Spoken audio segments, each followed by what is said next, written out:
જય જિનેન્દ્ર. ભારતના હોય કે દુનિયાના, જૈનો આંદોલનકારી જીવો નથી. જૈનો હંમેશા સપોર્ટ સિસ્ટમમાં સપોર્ટ કરવાવાળા છે. અને આપણે જોઈ રહ્યા છીએ આપણા આદરણીય વડાપ્રધાન શ્રી છેલ્લા લગાતાર 2001-2થી 2024 સળંગ રાજ્યની અને રાષ્ટ્રની સેવા કરી રહ્યા છે. એવા આદરણીય વડાપ્રધાનના માર્ગદર્શન હેઠળ આજે ભારતનો સમુચિત વિકાસ થઈ રહ્યો છે. ત્રીજી ટર્મ માટે બહુ મોટી એટલે અબકી બાર 400 પારની રીતે મોદી સાહેબ જીતીને આવે અને રાષ્ટ્રની સુરક્ષા વધારે એવી આપણે ખૂબ ખૂબ મંગળ શુભકામનાઓ આપીએ સાહેબને અને હરિભાઈને. જૈનો માંગે શું? પ્લોટ માંગે, પૈસા માંગે, આવું તો કંઈ હોય જ નહીં. આપણે 8 વસ્તુઓની વિનંતી આજે સિમલદન સ્વામીના દરબારમાં હરિભાઈ પાસે કરી છે. હું આપની સમક્ષ એ રજૂ કરું છું. ભારતમાંથી જીવતા પશુઓ, પક્ષીઓ અને માંસની નિકાસ બંધ થાય. નરસિંહ રાવની સરકારમાં 1992માં માંસની નિકાસ શરૂ થયેલી, કારણ કે ભારત પાસે ઊંડિયામણ નહોતું. હવે ભારત પાસે એટલું બધું ઊંડિયામણ છે કે ઊંડિયામણ માટે માંસની નિકાસની જરૂર નથી. આ વર્ષે 26,000 કરોડના માંસની નિકાસ ભારતમાંથી થઈ.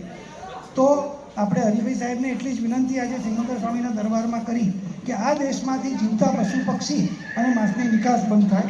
કુદરતી ખેતીને પ્રાથમિકતા મળે.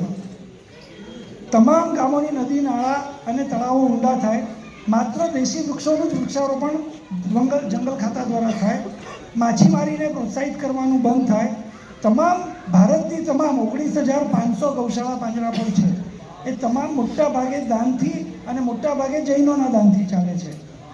એમાં સરકારશ્રી 100 રૂપિયા પ્રતિ પશુ પ્રતિદિન સબસિડી આપે. અત્યારે ગુજરાત સરકારે 30 રૂપિયા આપી છે, રાજસ્થાન 40 રૂપિયા આપે છે, ઉત્તર પ્રદેશ અત્યારે 50 રૂપિયા આપી રહ્યું છે. રાસાયણિક ખાતરો અને જંતુનાશક દવાઓનો ઉપયોગ સદંતર બંધ થાય અને ભારતના 6.5 લાખ ગામડાના ગૌચરો વિકસિત થાય. આપણે અમેરિકા ફરીએ અથવા સ્વિટ્ઝરલેન્ડ ફરીએ, તમે કોઈ પણ ગામડામાં બી ફરશો ને તો દરેક ગામડું ચોખ્ખું, ચણાક, હરિયાળું એવું જ દેખાશે. એક ગામડાથી બીજા ગામડામાં જશું તો આપણને કંઈ ફરક નહીં દેખાય. રસ્તા બી એટલા પરફેક્ટ જ દેખાશે. 75 વર્ષની આઝાદીના કાળ પછી એટલા બધા અલગ અલગ ટાઈપના આંતરિક આક્રમણો આવ્યા કે આ દેશના ગામડાનો વિકાસ જે થવો જોઈતો તે થઈ ન શક્યો. આજે આપણે હરિભાઈ પટેલ સાહેબને આપણા બધા વતી આટલી જ વિનંતી કરીએ, ભારતના 6.5 લાખ ગામડા, એના નદી નાળા, એના ગૌચર, એના વૃક્ષારોપણ, આ બધું થઈ ભારતનું પશુધન ભારતમાં જ સચવાય અને ભારત સોને કી ચીડિયા કહેવાનું. એટલે કે દરેક ગામડાના મંદિરો કે દેરાસરો સોનાના તારથી મળેલા નહોતા, પણ સૂર્યકિરણમાંથી સુવર્ણ પ્રાશન કરી અને ગૌ માતા દરેકના ઘરમાં સુવર્ણવાળું દૂધ પીવડાવતી હતી. માટે ભારત સોને કી ચીડિયા કહેવામાં આવતું હતું. તો એ સોને કી ચીડિયા ભારત પાછું મોદી સાહેબના રાજમાં થાય અને એમાં હરિભાઈ પટેલ સાહેબનો પૂરો સહયોગ રહે.